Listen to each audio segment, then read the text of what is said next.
नमस्कार दोस्तों, आप सभी का study quiz with Nirmala YouTube channel पर स्वागत है। आज हम पॉलिटी के क्वेश्चन सॉल्व करेंगे। ये कक्षा 10 से लिए गए हैं।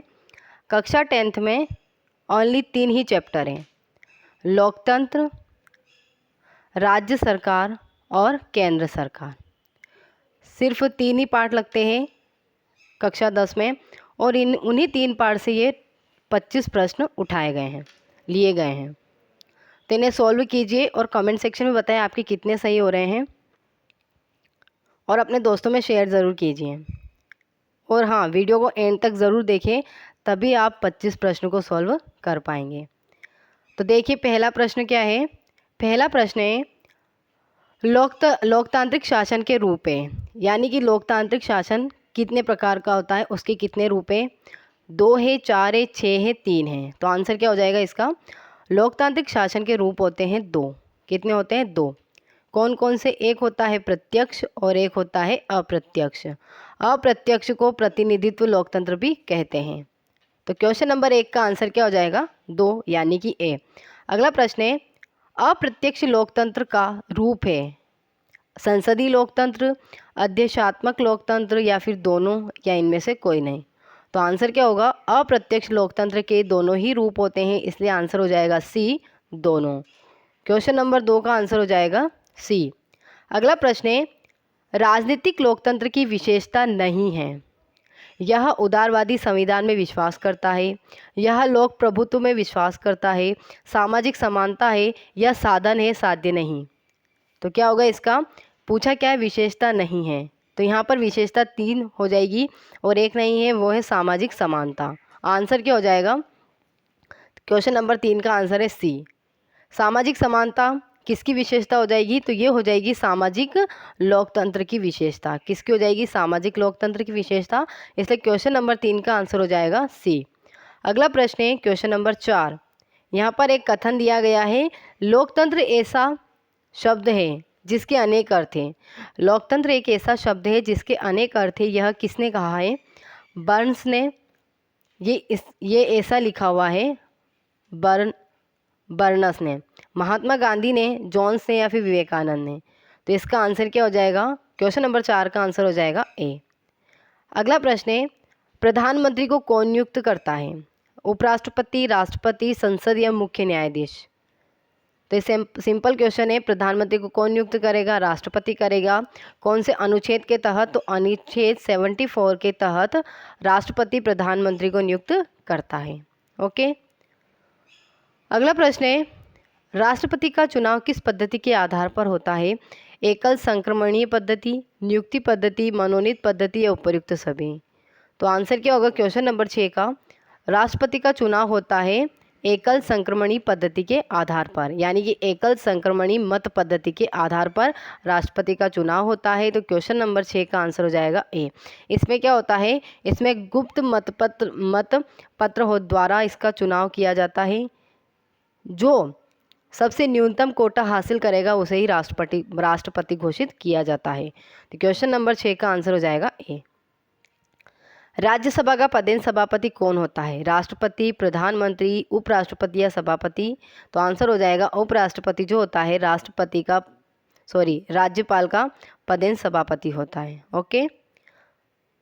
केंद्रीय मंत्रिमंडल की अध्यक्षता कौन करता है? संसद, लोकसभा अध्यक्ष, राष्ट्रपति, उपराष्ट्रपति, या प्रधानमंत्री। तो केंद्रीय मंत्रिमंडल की अध्यक्ष करता है प्रधानमंत्री। क्वेश्चन नंबर 8 का आंसर हो जाएगा डी, प्रधानमंत्री। अगला प्रश्न है, संसद के 17वां, यहाँ पे गैप हो गया है, 17वां में राष्ट्रपति विशेष परिस्थितियों में जो आदेश जारी करता है उसे क्या कहते हैं? आदेश पत्र कहते हैं, अध्यादेश कहते हैं, अधिकार पत्र कहते हैं, हुक्मनामा कहते हैं।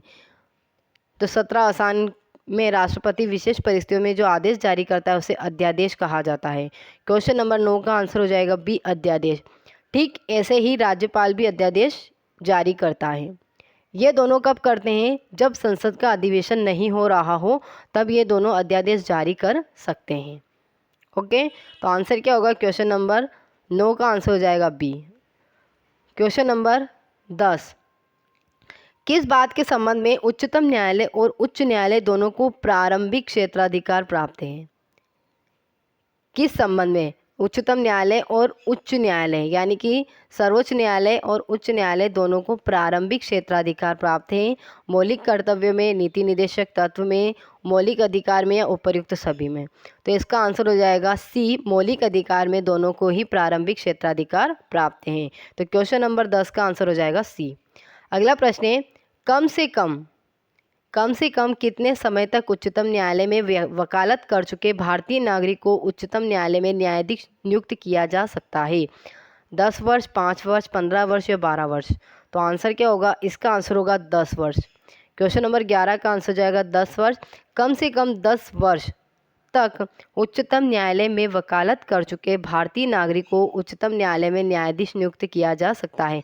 यहाँ उच्च न्यायालय होगा, उच्चतम नहीं होगा। ओके, तो क्वेश्चन नंबर 11 का आंसर क्या हो जाएगा? 10।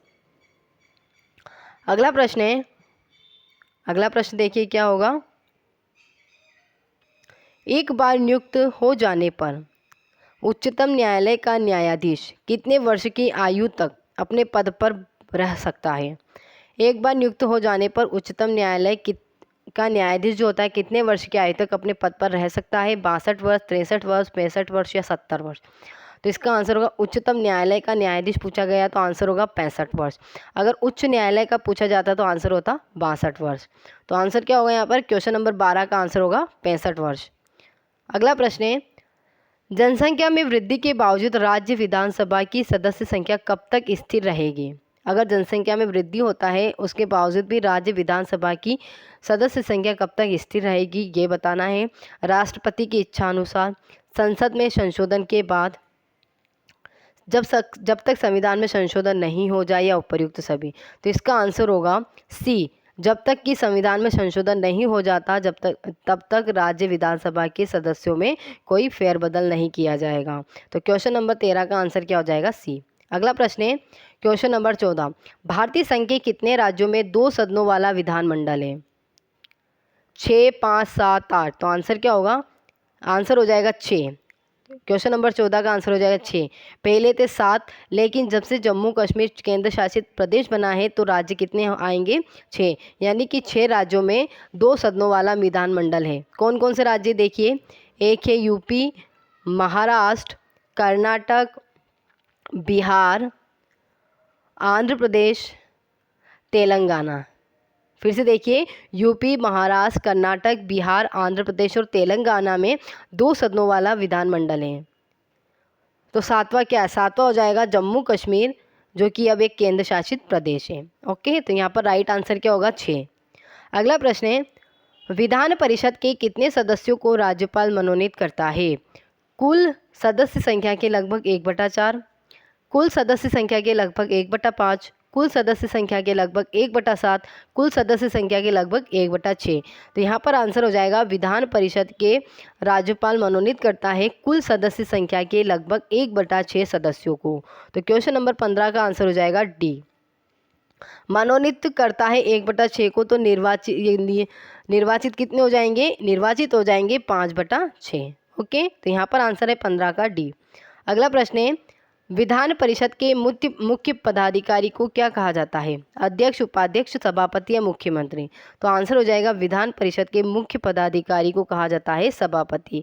16 का आंसर हो जाएगा सी। विधान परिषद ठीक वैसे होता है जैसे लोकसभा होता है ना, सॉरी राज्यसभा। तो राज्यसभा में भी सभापति होता है, तो ठीक विधान परिषद में भी क्या होगा? सभापति। अगला प्रश्न है, राज्य की मंत्रिपरिषद के विरुद्ध अविश्वास का प्रस्ताव पारित करने का अधिकार राज्य विधानमंडल के किस सदन को नहीं है? राज्य की मंत्रिपरिषद के विरुद्ध अविश्वास का प्रस्ताव पारित करने का अधिकार राज्य विधानमंडल के किस सदन को नहीं है? विधानसभा को, विधान परिषद को, या दोनों को, या किसी को नहीं? तो आंसर होगा बी, विधान परिषद को अविश्वास का प्रस्ताव पारित करने का अधिकार नहीं है। ओके, तो क्वेश्चन नंबर 17 का आंसर हो जाएगा बी। अगला प्रश्न है क्वेश्चन नंबर 18, अध्यापकों का निर्वाचक मंडल विधान परिषद में कितने सदस्यों का निर्वाचन करते हैं? 1/6 भाग को, 1/8 भाग को, 1/12 को या 1/3 को? तो आंसर हो जाएगा 1/12 भाग। क्वेश्चन नंबर 18 का आंसर है सी। अध्यापक वे होते हैं जो माध्यमिक स्कूल में पढ़ाते हैं या फिर उससे भी उच्च शिक्षण में शिक्षण कार्य करवाते हैं, और कब तक उनको 3 वर्ष पूरे हो चुके हों उसे ही यहाँ पर अध्यापक निर्वाचक मंडल नियुक्त किया जाएगा। ओके, तो क्वेश्चन नंबर 18 का आंसर हो जाएगा सी। अगला प्रश्न है क्वेश्चन नंबर 19। राज्यपाल किसकी इच्छा पर्यंत अपने पद पर बना रहता है? मुख्यमंत्री की, राष्ट्रपति की, स्वयं की या संसद की? तो आंसर हो जाएगा राष्ट्रपति की। राज्यपाल राष्ट्रपति की इच्छा तक अपने पद पर बना रह सकता है। वैसे राज्यपाल का कार्यकाल 5 वर्ष होता है, लेकिन राष्ट्रपति चाहे तो उसको 5 वर्ष से पहले भी हटा करके किसी और राज्य में स्थानांतरित कर सकता है। तो यहाँ पर 19वें का आंसर क्या हो जाएगा? बी। अगला प्रश्न है क्वेश्चन नंबर 20। संविधान के अनुसार राज्य की कार्यपालिका शक्ति किसमें निहित है? राज्यपाल में, मुख्यमंत्री में, विधानसभा अध्यक्ष में या न्यायाधीश में? तो आंसर होगा संविधान के अनुसार राज्य की कार्यपालिका शक्ति निहित होती है राज्य में, और केंद्र की किस में हो जाएगी? राष्ट्रपति में। तो आंसर होगा यहाँ पर ए राज्यपाल में। अगला प्रश्न है क्वेश्चन नंबर 21। पद ग्रहण के पूर्व मुख्यमंत्री को राज्यपाल के समक्ष किस आशय की शपथ लेनी होती है? पद के कर्तव्य पालन की, गोपनीयता की, दोनों की या किसी की नहीं? तो आंसर हो जाएगा यहाँ पर दोनों ही शपथ लेनी पड़ती है, पद के कर्तव्य पालन की और गोपनीयता की। तो आंसर क्या हो जाएगा यहाँ पर? सी। क्वेश्चन नंबर 21 का आंसर हो जाएगा सी। क्वेश्चन नंबर 22 देखिए। उच्च न्यायालय के गठन का प्रावधान संविधान के किस अनुच्छेद के अंतर्गत किया गया है? अनुच्छेद 124, अनुच्छेद 142, अनुच्छेद 162, अनुच्छेद 214? तो आंसर हो जाएगा यहाँ पर डी, अनुच्छेद 214 के अंतर्गत उच्च न्यायालय के गठन का प्रावधान किया गया है। तो क्वेश्चन नंबर 22 का आंसर है डी। Question number 23। उच्च न्यायालय का न्यायाधीश अपना त्यागपत्र किसे संबोधित कर देता है? राज्यपाल को, निम्न न्यायाधीश को, राष्ट्रपति को या मुख्यमंत्री को? तो आंसर हो जाएगा उच्च न्यायालय का न्यायाधीश जो होता है अपना त्यागपत्र संबोधित करता है राष्ट्रपति को। तो क्वेश्चन नंबर 23 का आंसर हो जाएगा सी। अगला प्रश्न है वर्तमान में भारत में कितने उच्च न्यायालय हैं? बहुत ही अच्छा प्रश्न है।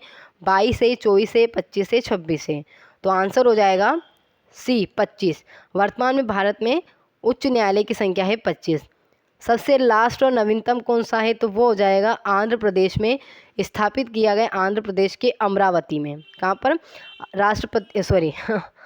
आंध्र प्रदेश के अमरावती में 25वां उच्च न्यायालय स्थापित किया गया है। कब? 1 जनवरी 2019 को। ओके, क्वेश्चन आ सकता है कि 25वां उच्च न्यायालय कौन सा है? तो आंध्र प्रदेश के अमरावती में। कब स्थापित किया गया? 1 जनवरी 2019 को। तो क्वेश्चन नंबर 24 का आंसर हो जाएगा 25। अगला प्रश्न है और लास्ट है। राज्यपाल और मंत्रिपरिषद के बीच कौन संपर्क स्थापित करता है? मुख्य सचिव, विधानसभा अध्यक्ष, मुख्यमंत्री और स्वयं राज्यपाल? तो इन दोनों के मध्य राज्यपाल और मंत्रिपरिषद के बीच जो कड़ी का काम करता है वो करता है मुख्यमंत्री। तो आंसर हो जाएगा यहाँ पर सी, मुख्यमंत्री। तो दोस्तों ये टोटल 25 प्रश्न थे। बहुत अच्छे प्रश्न थे। इन्हें करिए, कमेंट सेक्शन में बताएं आपके कितने सही हो रहे हैं। अपने दोस्तों में शेयर करें, चैनल को सब्सक्राइब करें और साथ में बेल आइकन को प्रेस करें। Thank you.